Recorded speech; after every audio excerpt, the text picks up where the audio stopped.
Assalamu alaikum, students and friends. In this video, we extend our analysis of electromagnetic waves to non-conducting materials, aka dielectrics. Why does the speed of AM waves such as laser light decrease in these materials? Find it out by sticking around till the end of this video. Watch and learn.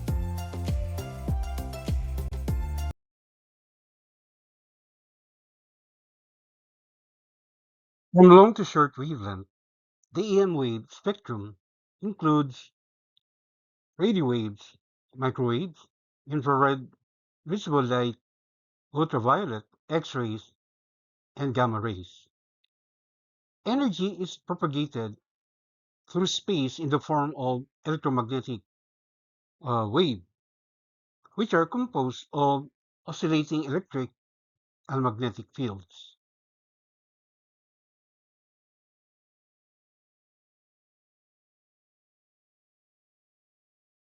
The question is, the light from a red laser pointer has wavelength 6.35 raised to the negative 7 meters in vacuum.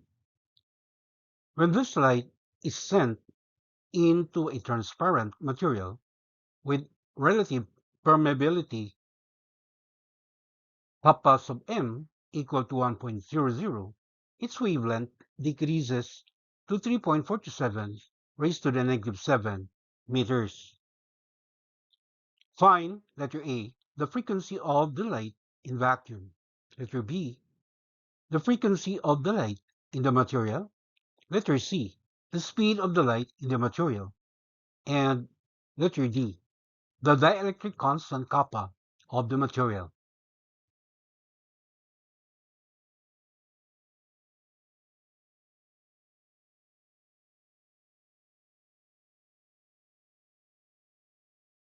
The wavelength of the EM wave or laser light in vacuum is given here as lambda equals 6.35 raised to the negative 7 meters. When this light is sent into a transparent material with relative permeability kappa sub m equal to 1.00, all right, the wavelength decreases to lambda sub m equal to 3.47 raised to the negative 7 meters. Our target variables are, in letter A, the frequency of the light in vacuum, denoted by small letter f. And this is obtained by just dividing the speed of light in vacuum, c, okay, divided by the wavelength, lambda. And in part B,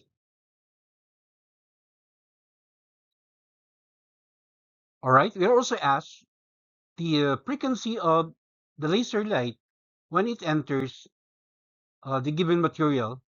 We denote that by small letter f sub m.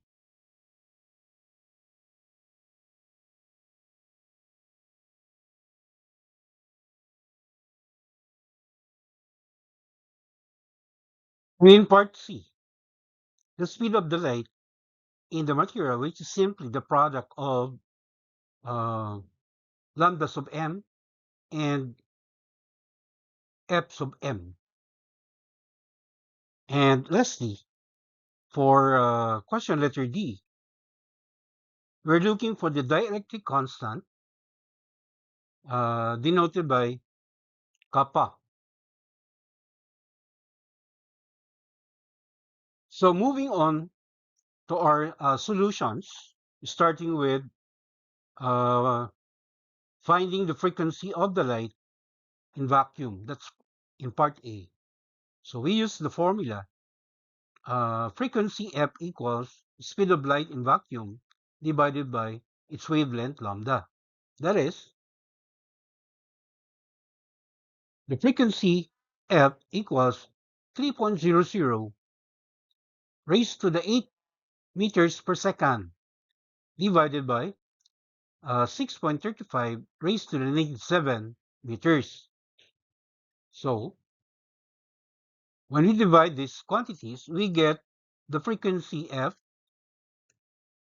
4.72 times 10 to the 14th hertz in three significant figures.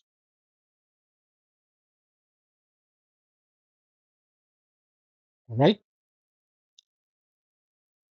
So, for part B, we're asked, what is the frequency of light? All right? When it enters the given material, we denote that by small letter f sub m. So, we say that uh, for the EM wave, such as the laser light in this problem, the frequency actually doesn't change. Okay, so f sub m is still equal to 4.72 times 10 to the 14th power hertz. So we say that the frequency of the EM wave when it moves from vacuum to a material medium, such as the dielectric, okay, given in this problem, its frequency remains constant. All right, so take note, the frequency does not depend on the material medium of or the dielectric, but in fact, this frequency actually depends on the nature of the source.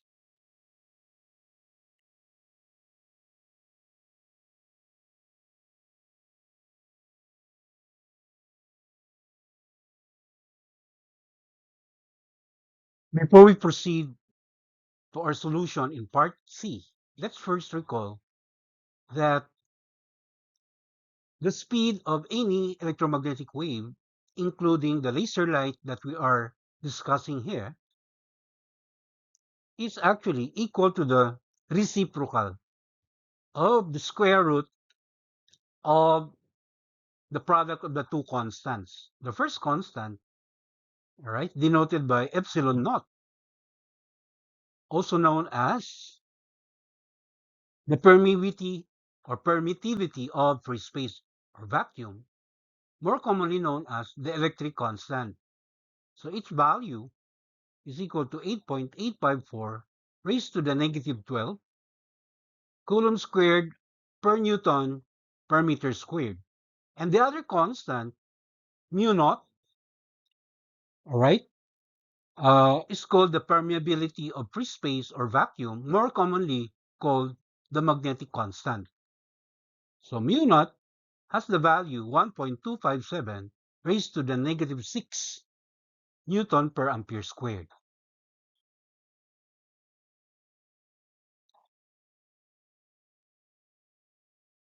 So if you're going to uh, determine the value of the speed of all EM waves, including that of visible light, or denoted by small letter c, right?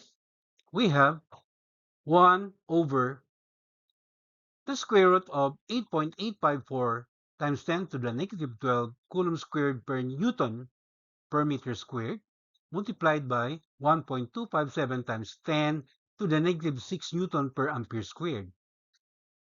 So when we do our math, we get the value of the speed of any EM wave, denoted by small letter c, equal to 2.998 times 10 to the 8th power meter per second. This is up to 4 significant figures. But usually, when we round it off to 3 significant figures, okay, we get the usual value of the speed of light, which is 3.00 times 10 to the 8 meters per second.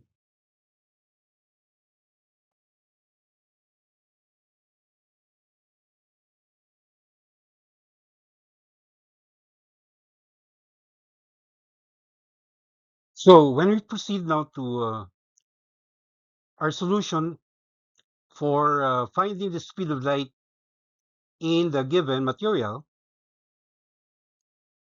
we just use the formula speed of light in the material denoted by small letter v equal to the product, the wavelength of the light in the material multiplied by the frequency of the laser light in the material, all right? Or V is equal to lambda sub m multiplied by f sub m. That is, speed of light in the material equals 3.47 times 10 to the negative 7 meters multiplied by the frequency of the light in the material, 4.72 times 10 to the 14th power hertz.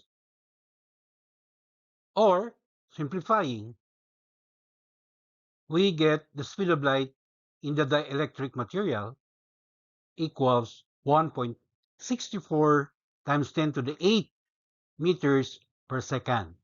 So obviously, when any electromagnetic wave, such as a laser light, moves into a non-conducting dielectric, all right, the speed decreases.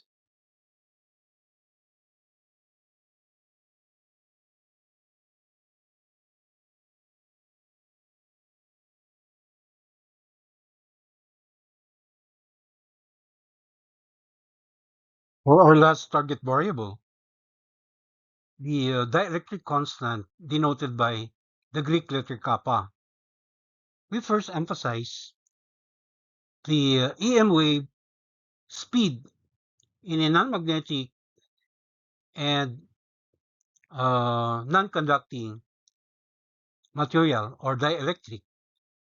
So the speed V is just equal to the reciprocal of the square root of the product of um, permittivity and permeability, or square root of epsilon multiplied by mu, which can also be expressed as the product of the reciprocal of the square root of kappa times kappa sub m and the reciprocal of the square root of the electric constant epsilon naught times the magnetic constant mu naught, right? So instead of using the reciprocal of uh, the square root of epsilon naught times mu naught, we just use the speed of light in vacuum denoted by letter C, right? So the equation that we need in answering question letter D is V equals speed of light C divided by the square root of kappa times kappa sub m, right? And in this equation, right, B equals C over square root of kappa times kappa sub m. The dielectric constant kappa is actually the ratio of two capacitance values. All right, big C refers to the capacitance of a given capacitor with a certain dielectric. All right, while capital C naught is the capacitance of the same capacitor in a vacuum. In other words, there is no dielectric.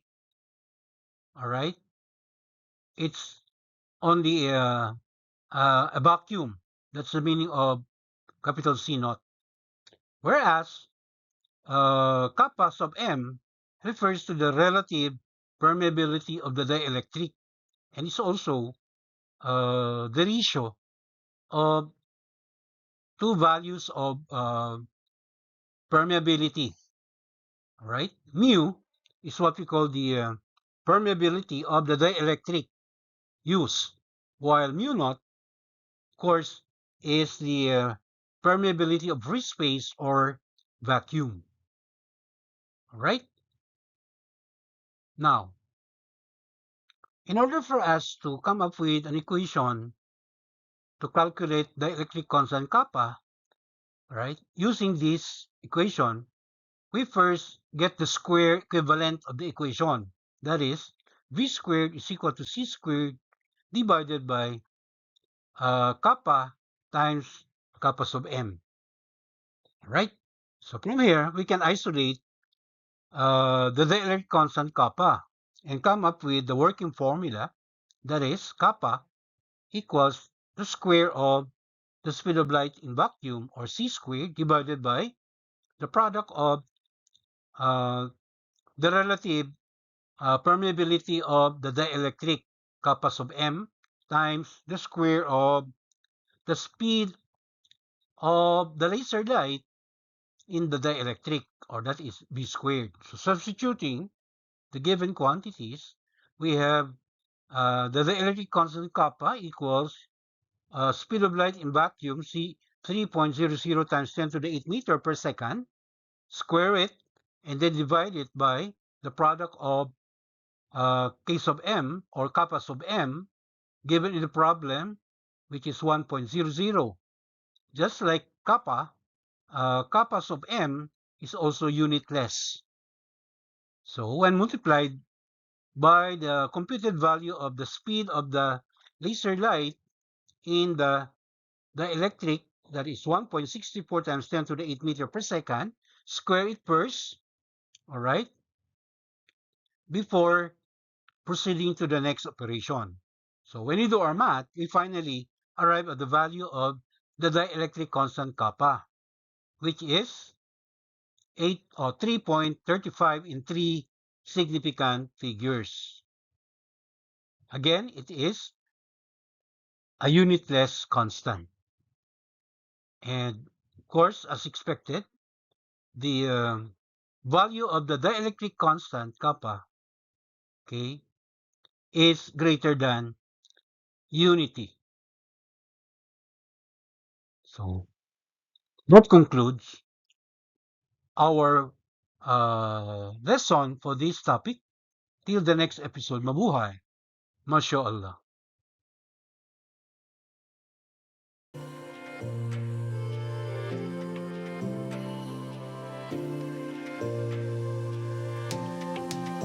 Thank you very much for your indulgence.